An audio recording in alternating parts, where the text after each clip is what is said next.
Raw review for the August 19th episode of Raw. I'm Will, that's Brandon. We are the Cousins of Destruction Wrestling Podcast. As always, let's cheers, talk about some wrestling, huh? This Raw was a little bit up and down for me. Up and down. We'll get right into it. Let's get right into it. Randy Orton would start Raw here in Fort Lauderdale, Florida. Don't know why I said it with a southern accent, but we're going with it from now on. Anyway, he said that Gunther made things personal last week when he said that he was a screw-up and when he brought up his family and called them a bunch of screw-ups as well. And Gunther would immediately come out, basically. So Gunther would come out, and he was getting some Dom-level heat. Dude was trying to talk, and the crowd wouldn't let him do it. I mean, just drowning him out, and he was getting pissed, you could tell. Yeah. He's probably number 2 heel now. At this point, yeah. Yeah, I would say it's probably Dom, him, and then maybe Solo or somebody. Gunther would have a lot to say, though. He'd say, "You're really celebrating after the RKO that you gave me last week. You know what? Go ahead. That's the only celebrating that you will do. You made this personal when you RKO'd me. Since everybody is hyped to see you give me another RKO, just know that it will never happen again. And after I'm done with you, you will be a bloody mess, a very successful yet underachieving one-trick pony." Good little monologue there from Gunther. And Randy would come back and he'd say, "I'm going to send you to Berlin with a size 15 boot up your ass." And he'd say, "Extra wide. I got the extra wide shoe." Anyway, they would square up. And then right before anybody would touch each other, Mr. Ludvig would come in from behind, taking out the knee of Mr. Randy Orton. Randy would kind of throw him out of the ring, but once him and Gunther started getting into a scuffle, Ludvig would run right back in, hit him in the knee again, and then Gunther would hit him with a good old clothesline, and they would kind of just pose. I'm going to give this a pop. It was nothing too special. We would then figure out that this would lead directly to the main event of the night, which was going to be a Randy Orton versus Ludvig Kaiser match, which we'll get to that, but that was good to hear. So I'm just going to say, while I wasn't blown away by it, more Gunther Randy stuff, I'll pop it.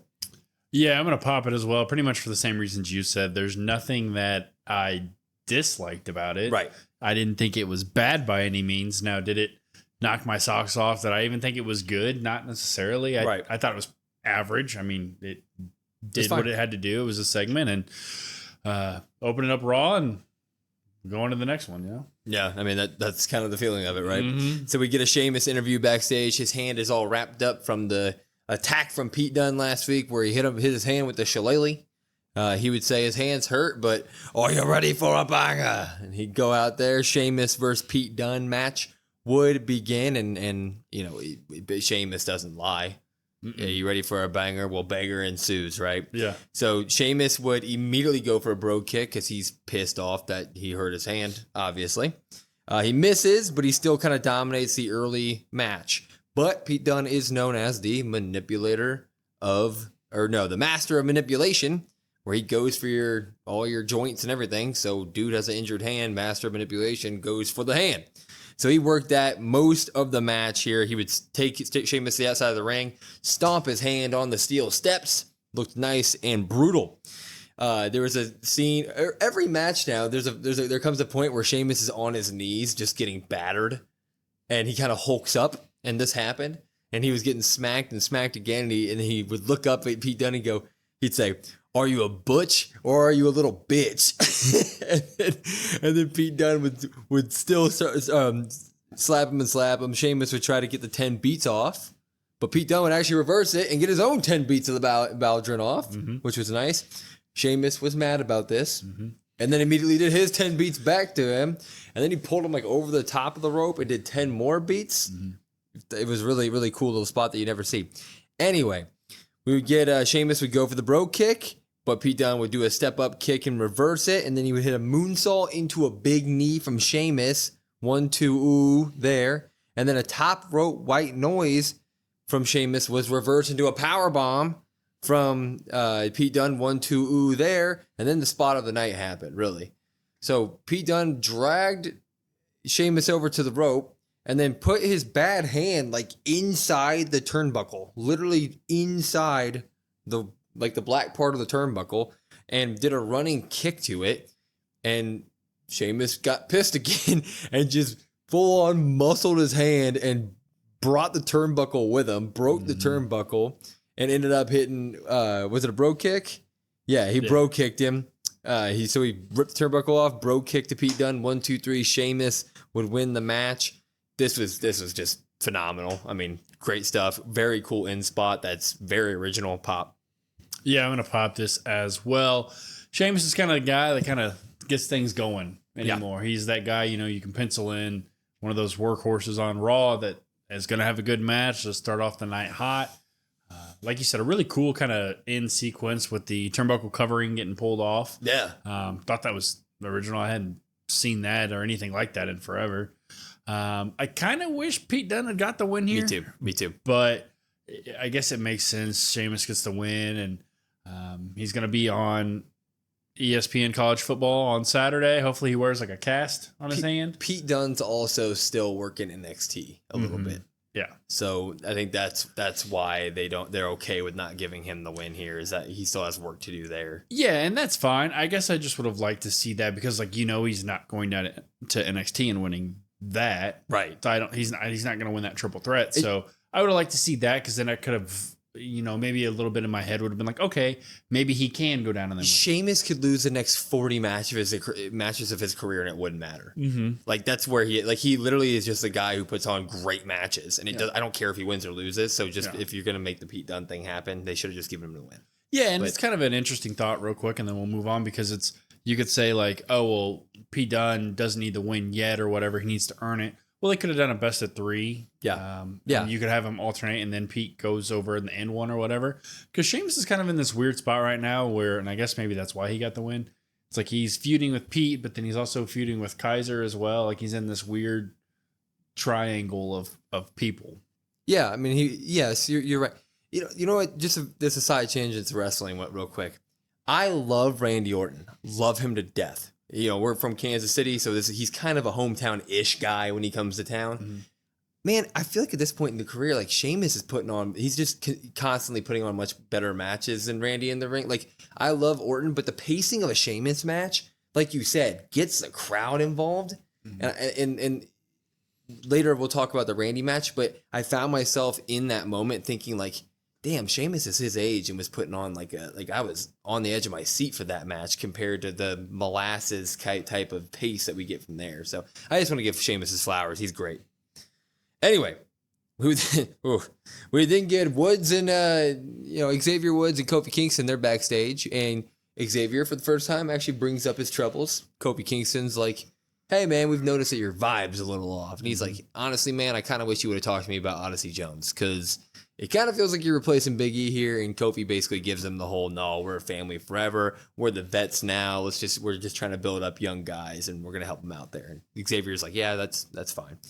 Anyway, we get a Braun Breaker promo video, and he basically just said that he's the next big star and that he's taking this place over, and we agree. And then we get Ivy Nile is backstage, and Chad Gable and the Creed brothers with their new American-made shirts came on. I want one of those shirts. They're very cool. I like it. Anyway, he said, welcome to the team. Thank you for getting rid of that trash, Maxine. You're going to beat her tonight, and we'll finally be done with Alpha Academy, and then we'll send the Wyatt Six back to the swamp they came from. I'm not as big of a fan on the shirts. Really? It's a Top Gun. It's a Top Gun sick. Cheesy. Top Gun's an overrated movie. That's bullshit. I'm going to say that's bullshit. It's overrated. Have you seen Top Gun 2? Yeah. And it's amazing. I mean, they're good. No, Top Gun 2 is like a top they're 5 good. movie. No. Oh my False. God. This isn't movies of wrestling either. Cousins of movies. You must be wrong opinions of wrestling because you got one right there. Anyway, Maxine versus Ivy Nile would be a thing, and a lot happened here, and I really liked this. So the match starts, ding ding, and I look at Brandon and I go, "What do you think? 60 seconds?" And this is about what it was. A little lower. A little lower? A little over. Anyway, Maxine would immediately, Ivy Nile was posing during her entrance, and Maxine was like, screw you. Mm-hmm. I'm going to drop kick you. She drop kicked her during the entrance, and she would throw Ivy out of the ring against the barricades. Mm-hmm. She would fisherman suplex her outside on the floor and then throw Ivy over the announce table. Mm-hmm. So Maxine was just She was the pit bull against the pit bull here, right? Kind of shocking. Yeah, it was awesome. Kind of shocking. She would throw Ivy into the corner. Ivy Nile, she'd get her back into the ring, throw her into the corner, and then she would go for like a kick or something. She'd go for a move in the corner, and Ivy would get a high kick off and start to wail up on Maxine. We thought, okay, well, Maxine got her offense done. Here comes the end of the match. But instead of an end of a match coming, lights out. Smoke fills the ring. What do you see? You see the witch, Nikki Cross. Michael Cole called her Nikki Cross. Nikki Cross behind her. And she 6 on to Ivy Nile. She jumps on her, starts taking her out. I'm wrong. Before that happens, the Creed brothers and Gable come and protect her, right? So they kind of surround her from the witch. And then you see the rest of Wyatt 6, though, everybody but Howdy, get on the apron. And so the Creed brothers like, crap, they turn. When they turn, the witch attacks Ivy Nile. They kind of roll out of the ring. She's kind of beating her up. Wyatt 6 do what they do. They do all their moves. They expose of the Creed brothers over the ropes, leaving just Chad Gable in the ring with all of Wyatt 6 except for Howdy. And the witch crawls into the ring, and when he turns, the camera turns with him. And then when the camera pans back, Uncle Howdy's there. And Uncle Howdy gives Chad Gable a good old Sister Abigail. And they pose around him, and that was the end of this segment. The match was quick. It did great things for Maxine and Ivy Nile. I thought that we finally get something with the witch here. This is all good. Pop. Yeah, I'm going to pop this as well. Nice to see Maxine come out. And in the beginning, it was like, okay, well, she's coming out with no Tozawa, no Otis. And then Nile comes out by herself as well. And it's like, oh. Well, they come out with her. They come out, but they don't come out. They don't come out to ringside. the ring. Yeah. So they come out, but they don't walk down to ringside. So it's like right then and there, you're like, something's going to happen here. Like you said, something good for Abby the Witch, Nikki Cross. Nice to see the Wyatts again and the continuation of going after people that, betray their families. And then, as you'll get to a little bit, I'll just mention it here. We get Howdy's debut versus Chad next week on Raw. Yeah, I cannot believe they're sending that on free TV on Raw, man. Can't believe it. Yeah, I can't believe it. But at the same time, it's one of those things that we always talk about. Where are the top tier matches? We don't get champions going, or we don't get back in the old day like Cena versus Taker. We don't get stuff like that. So what better way than to have a debut of somebody that's been the most anticipated for years? Yeah, no, I completely agree. It's going to be awesome. And I'm so glad we're getting it. And I just hope to God that we get some sort of amount of clean wrestling here. Let's not have the Creeds jump right away. Let's get say if the whole segment between whatever happens afterward is 10 minutes, let's get 7 good minutes of Uncle Howdy in the ring wrestling. I can't wait to see what that looks like. Yeah. Chad can make anybody look good. So even if Howdy is a little ring rusty, Chad's going to make him look good. So I just can't wait for it. Yeah. And Bo is pretty good in the ring. He wasn't Kurt Angle, but he was good. And like you said, with Gable, with anybody like that, they've been practicing this match for a while. So I've got some really high hopes for next week. Yeah, I can't wait. Howdy making his debut, and I will be there for it. Anyway, we would get a Terror Twins promo package. We get a lot of talking here in the middle of the show, not a lot of wrestling. They basically said that the New Day, or the New Judgment Day, are a bunch of clowns, and that at Bash, Liv and Dom have nowhere to run or hide. Rhea said, and Dom, we kept you safe. We were the ones that kept you safe. Liv, you are turning into your biggest fear. You are becoming a discount Rhea Ripley. That's what she said. Yeah. Yeah, I don't know. Something about this. I know right after the Terror Twins, little promo package, you were like, oh man, I love them. That was good. Something about this. I don't know. It just didn't hit for me. I like the Terror Twins I like the Terror Twins. I don't like the Terror Twins just always winning. That's the thing. We obviously love Damian. I love Damian. I love Rhea Ripley, but I can't just have them squashing everybody every week. It was just something about this particular promo that I was just like, something was off-putting to me. I couldn't put my finger on it, but I just was like, Anyway, CM Punk would come to the ring and he would have a big old strap around his neck, as we predicted. We were the only ones in the world to predict that was going to be a strap match, right? Anyway, he would come out and he'd say he has very exciting news, but first he wanted to talk about the fans and everything. He went to Fan Fest in New York this week, and he was talking about how the WWE is as hot as ever because of fans. And he said that, you fans are the best to me because, and he pulls out a bunch of bracelets that fans had made for him. He called himself the men's version of Taylor Swift. But a bunch of fans, I guess, at New York brought him some new bracelets because Drew stole his. So that was a cool little thing. Then he'd get to his good news, and he would say that I made Drew a bracelet, and then he would take the strap off his neck, and he would hold it, and he'd say, at Bash, I've made it official. It will be a strap match. Strap match is where you are tethered to one another, and you have to hit all four corners without another guy hitting the corner before you. They're very fun matches. Cannot wait for that. Drew would come out and he would say, last week you whipped me, and now this. I have a question for you. Have you started drinking? Have you seen me? You want to be tethered to me? I accept. But he said, but I'm also here because I need a receipt from last week. You whipped me and I need a receipt. And he said, it's fight. Let's fight now. Lose the strap. And Punk said, you know what? Sure, I'll give you the strap if you give me the bracelet. And there was a moment where they were thinking, and Drew laughed. He said, no, you're a liar. All you'll do is whip me the second you get the bracelet. And Punk said, he ended it with, it's not me attached to you. Or no, yeah, it's not me attached to you, Drew. It's you being attached to me. And then his music would hit. I am going to actually drop this segment. Reason being, I've seen it a million times. I love Drew. I love CM Punk. I've seen it a million times. I can't keep going week in, week out of them barely touching each other during a freaking professional wrestling show. Yeah, I said it. Drop. I'm going to drop this one as well. Same reason. We've seen it before. I also, CM Swift, I'm going to call him in this one. Male version of Taylor Swift. Don't give him that. Somebody give me that. Nope. It just, I guess I realized in this promo specifically, like, yeah, he's been kind of like the heel, but also the face, if that makes sense. Like, his actions at times were heelish, but people love him, so he's kind of slowly moved to the face role. Yeah. I was trying to get that across my thoughts, that scatterbrain here. But I realized that over-the-top Punk, like over-the-top face Punk, don't like it. The pandering to the crowd and that stuff this week, I did not like it. I could not get behind it.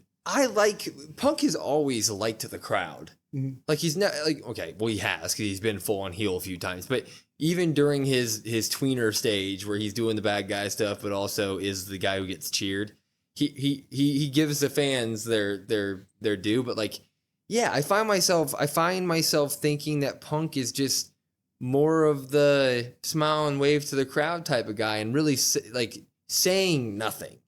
We're not getting pipe bomb level Punk anymore on the mic, and it feels like this feud should elevate his promo to not pipe bomb level, but to some sort of emotional. You'd think Punk would give us something by now, and I'm just not feeling it anymore from him. Yeah, and I think maybe, like you said, we're not getting the pipe bomb stuff. Maybe a time and a place there was a promo that we got that I felt. But as this rivalries continue to go on, it's just kind of, like you said, the same stuff every week. And I feel like I'm missing it. Yeah. Like, it's just like, okay, what there's something missing from this. We need something. That's why them getting their hands on each other, I think, would have been a good move tonight.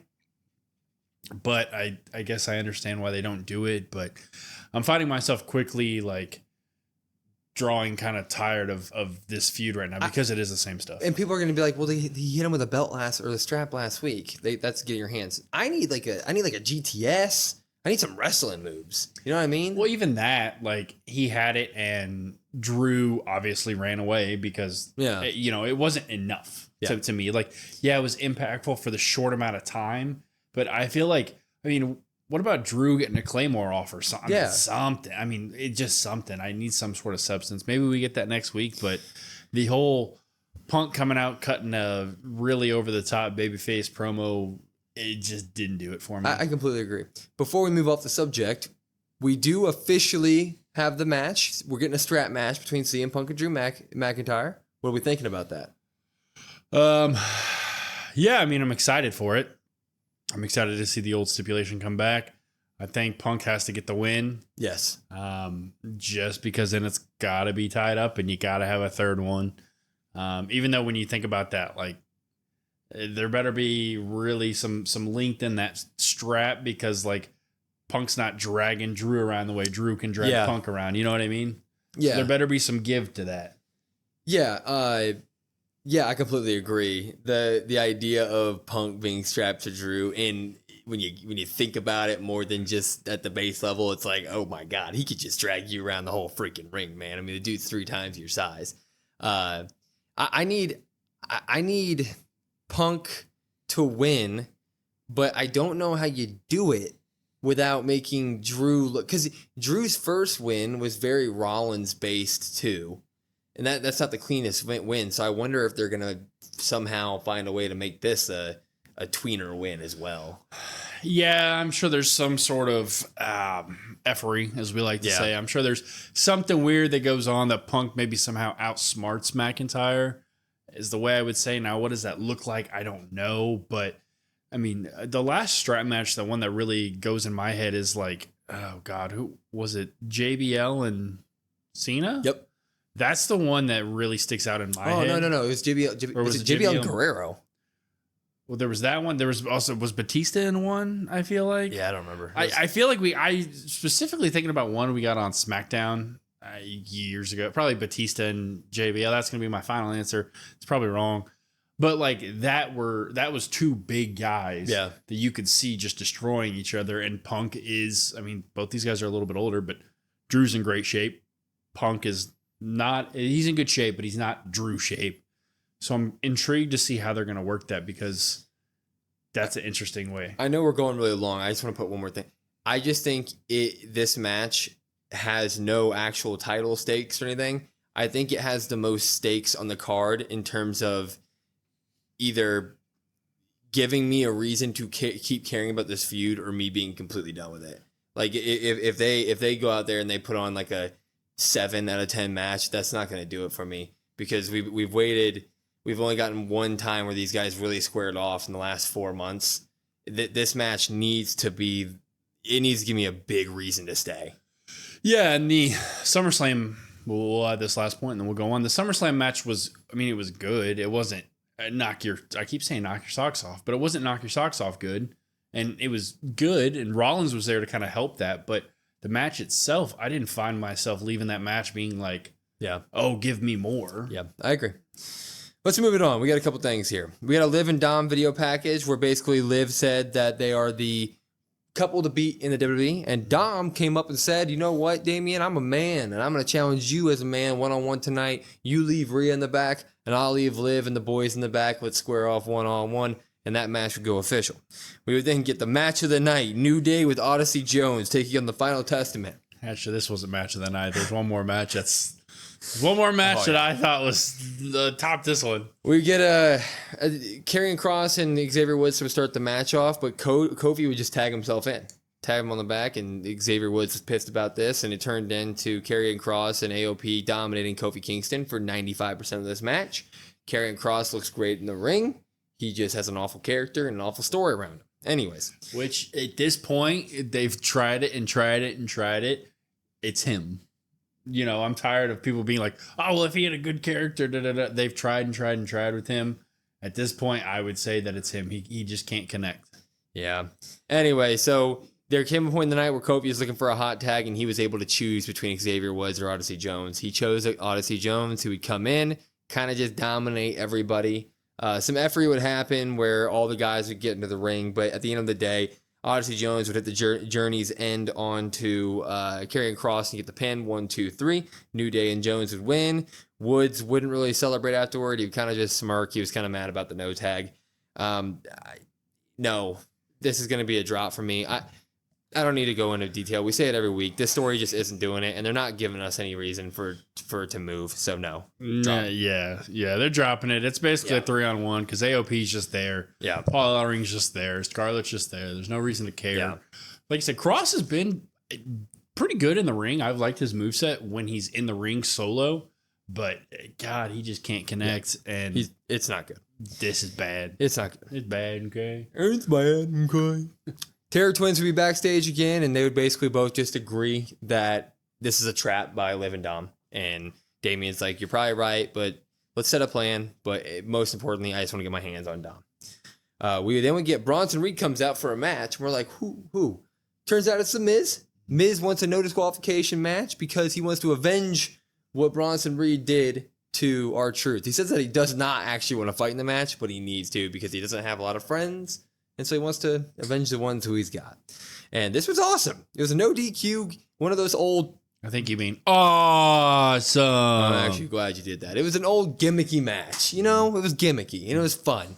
The Miz wanted the no DQ stipulation because he can't beat Bronson Reed, but he can if he has a chair in his hand. So he'd go right for the chair. And he'd hit Bronson Reed a couple times, and Bronson Reed would do this thing all match where he was kind of no-selling the shots with the kendo sticks and the chair, and he would punch a chair out of Miz's hand. And the Miz was able to dodge and move, throw him into the ring post, and then he would throw everything in the ring. Kendo sticks, chairs, a table, making the crowd happy. Trash can. But when he did that, he obviously set himself up to get hit by all these things. So the Miz ended up taking a power slam on top of the trash can. He took a couple kendo shots. Bronson Reed would take the kendo stick out of his hand and break it over his leg. The Miz would go for his finisher, what's it called? I'm not helping you out on this. The finale, whatever it's called. Skull-crushing finale. He would try to do it through the table. How dare you? It was the table was leaning on the turnbuckle, and he was trying to do the skull-crushing finale. It would get reversed to a running power bomb, or no, to a what's it called? The Death Valley driver through the table from Bronson Reed. He'd drag him over, hit a tsunami. Bronson Reed would win the match, but per usual, he's not done with one tsunami. Oh, he does one tsunami. He'd go up to the top rope, and right as he was about to jump again, roar! Braun Strowman would come out and square up in the ring. So next week, we're getting Braun Strowman versus Bronson Reed. You know what? This match was fun, gimmicky. We don't see it a lot. Miz did a good job here. This is a pop from me, and I'm honestly not too down on Bronson Reed versus Braun Strowman. They're two huge guys. I'm interested in what's going to happen there. Yeah, I'm going to pop this match as well. Miz, big Miz fans. Yep. Miz is great. Fantastic. Big fans of what Bronson Reed's been doing as of late. It makes sense for Miz to be like, this is the only way I can beat this guy. Yeah. I like that he only got one tsunami. I like that because Me too. Miz is not written off TV. That's what we were saying throughout the whole match. They're really going to write Miz off TV. Oh, we have an IC title attorney. He's got to be there. Man. Yeah. As for next week with the Braun Strowman and Bronson Reed, I am interested to see how that goes. As long as Bronson Reed wins, which he should. Yes. I don't see why he wouldn't. Yep. Really kind of stake the claim of him being like the big guy on Raw. Yeah, completely agree. It's going to be fun. It's going to be fun. I don't know about fun, but it'll be a match. We'll watch it. Yeah. We get a Braun Breaker interview here. He was backstage with Kathy Kelly, and he said that I guess the next guy up is going to have to be in an Intercontinental title tournament because Adam Pearce doesn't want me on TV ever. He's against me, is basically what he said. But he goes, you know what? Fine. If we're going to have a tournament, you just know that whatever sorry soul comes out of that tournament, I will end you. You will get a beating of a lifetime. So we're getting an IC title tourney. How do we feel about that? I think it's got to end with Jey Uso versus The Miz. I'm just going to say right now, I don't like the idea of this tourney. Really? Why?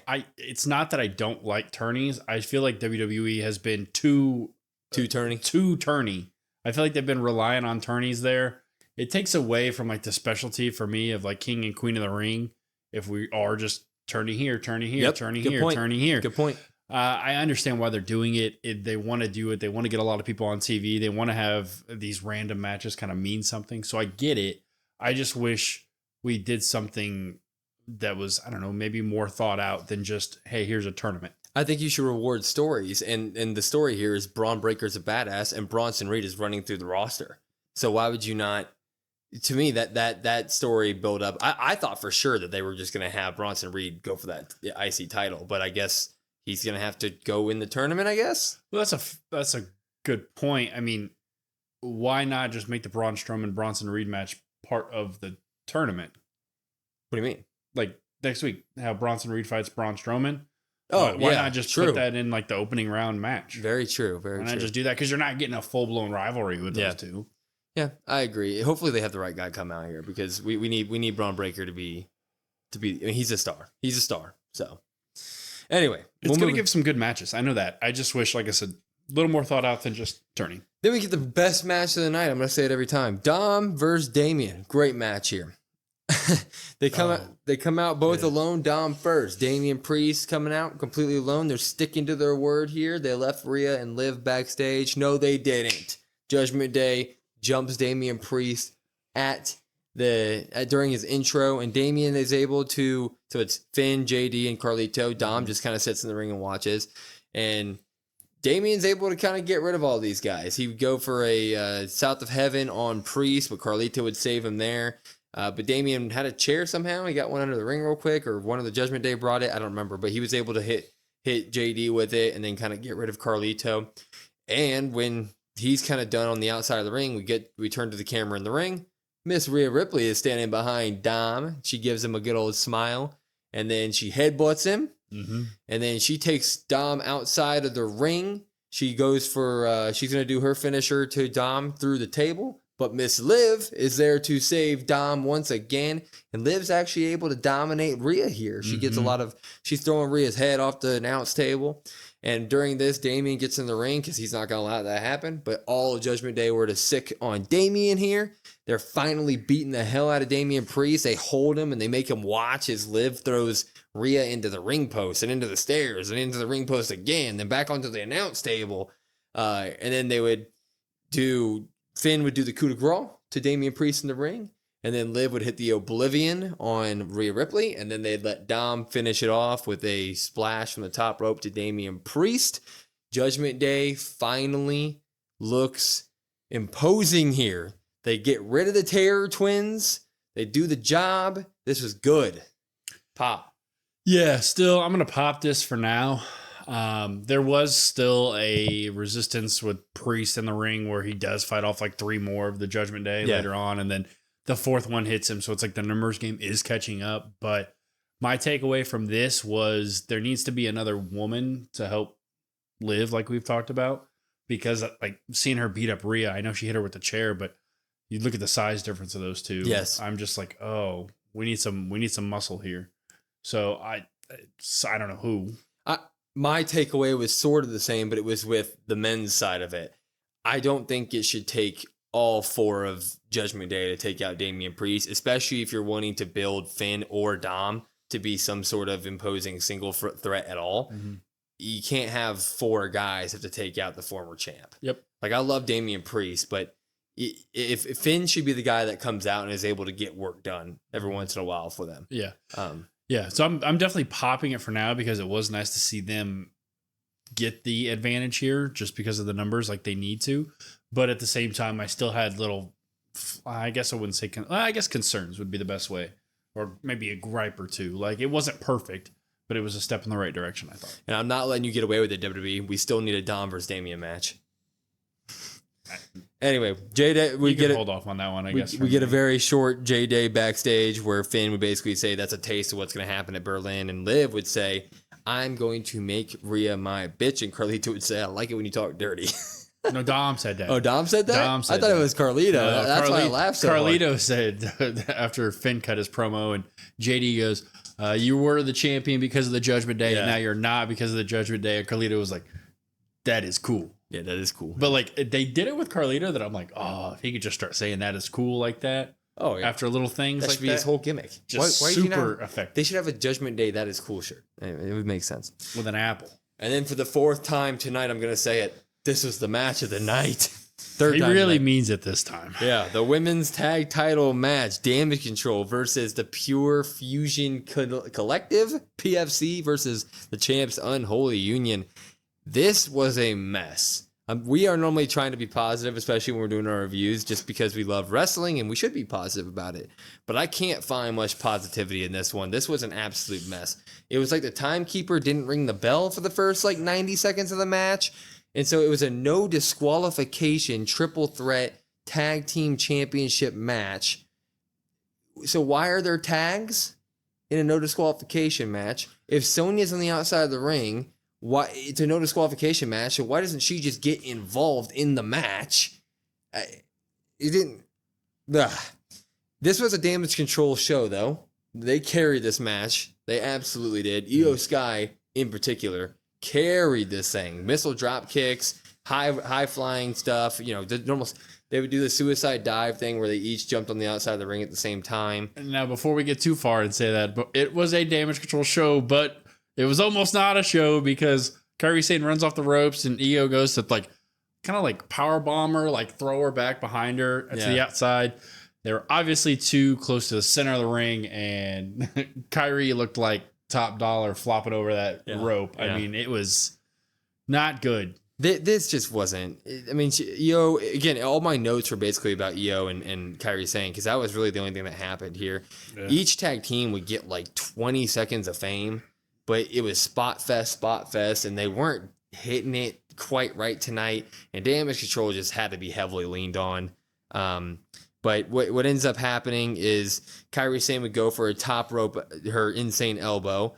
But while she was up there, Alba Fire would tag her without knowing. So she would jump up and hit Shayna Baszler with the insane elbow. And Isla Dawn would come in and hit a backstabber on Kairi Sane. Well, on Shayna. Because Shayna's got her in that clutch. Oh yeah. Shayna would get her in the clutch off the elbow, and then Shayna would, and then Isla Dawn would hit the backstabber on Shayna, but hold both of them down, and then Alba Fire would do a swanton bomb on top of both of them, which was a really cool spot. Unholy Union would get the win here off of that, but man, this was a mess. This was a mess. We need to figure out the women's division on Raw now. Maybe break a couple of these girls off into singles because we don't have a singles division at the moment, but. Let's get the Unholy Union pointed toward Jade and Bianca, and let's get that back going. This is a drop. I'm gonna drop this as well before I do that. I'm gonna assume that's why they made this a triple threat tag match. Just get them all out of the way. So they can get it all out of the way. Yeah. They can go to SmackDown, and Jade and Bianca can take those titles back. But I mean, good God, I'm not a big triple threat fan. If there's anything I hate more than triple threats, it's tag triple threats. Well, and we're a fan of a lot of the women in this match. Mm-hmm. That's the disappointing part. Yeah. Like Unholy Union, we're not big favorites. Like they're not our favorites, but they're good. They have good, spurts. Yeah. PFC, we really liked what Shayna and Zoe were doing. Damage Control, big fans of them.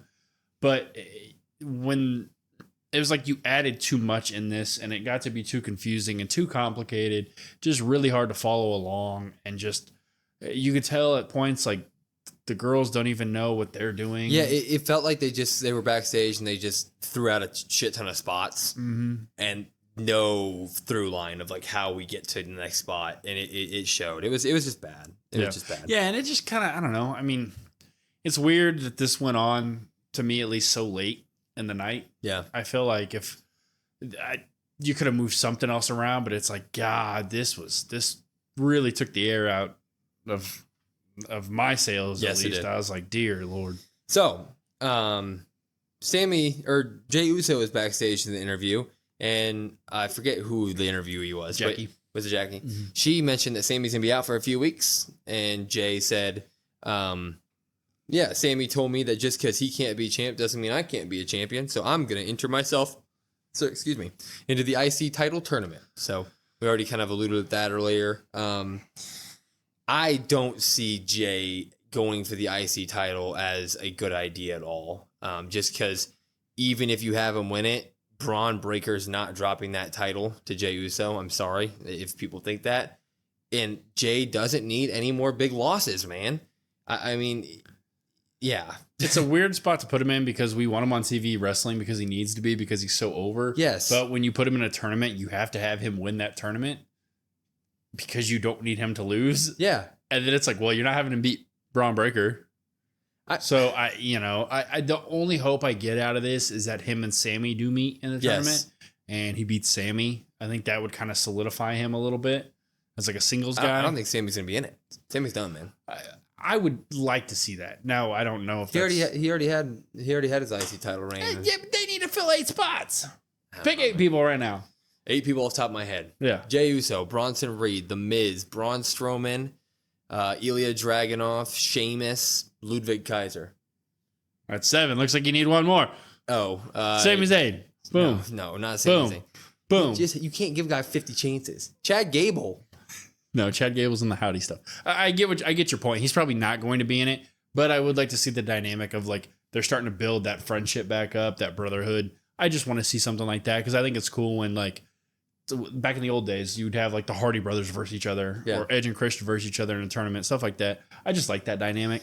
I was honestly kind of excited to see Sammy and Jay go for the tag titles. I feel like the tag division here on Raw needed it. It would be star power in immediately into it, and it would give Jay some wins and a title, and he'd be on TV regularly and in big matches. I felt like that was going to be a total win, and I don't see him winning the IC tournament, so I'm not a big fan of that. But we'll see. I didn't even think of that. Yeah, because now it's like they were tagging, or we thought they were going to tag, but I guess he'll be in the tournament while Sammy's out or whatever. Yeah. But it's like, well, then Judgment Day is going to have these tag titles for a while. No. Okay. I mean, think about it. Yeah. You're right. Tragic. We get our main event though. Randy Orton and Ludvig Kaiser. This was good. They would come out. Technical wrestling was the main piece of this at the beginning. A lot of technical wrestling between the two. Orton is just getting confident with that strength of his, man. He would do a fall away slam, bunch of big moves of just him throwing Ludvig around. Good for him, Good for him. He worked hard on that body. Use it. Ludvig would keep chopping Orton, but every time he chopped him, Orton would just get pissed and uppercut him or do a big move here.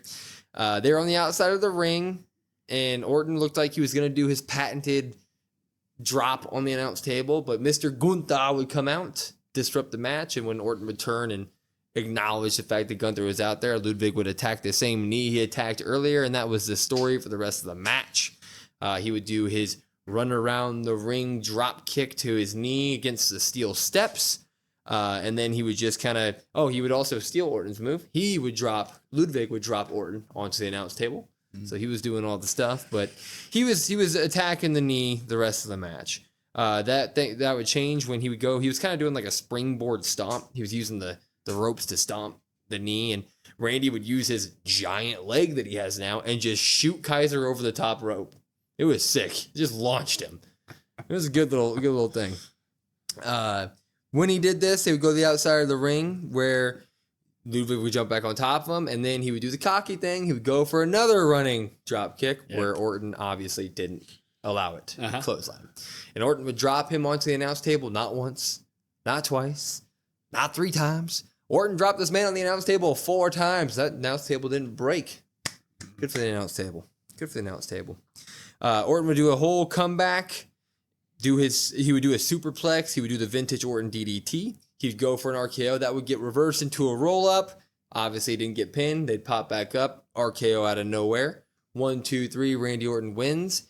After the match, Gunther would attack, and they were running a little bit low on time. So as the show ended, it looked like Randy Orton was getting the best of the situation, but the screen goes to black as they're just getting after it in the ring on each other. So this was for a main event, it was a little slow for me, but we got Randy Orton, Ludvig Kaiser fighting, and it was good stuff. Pop.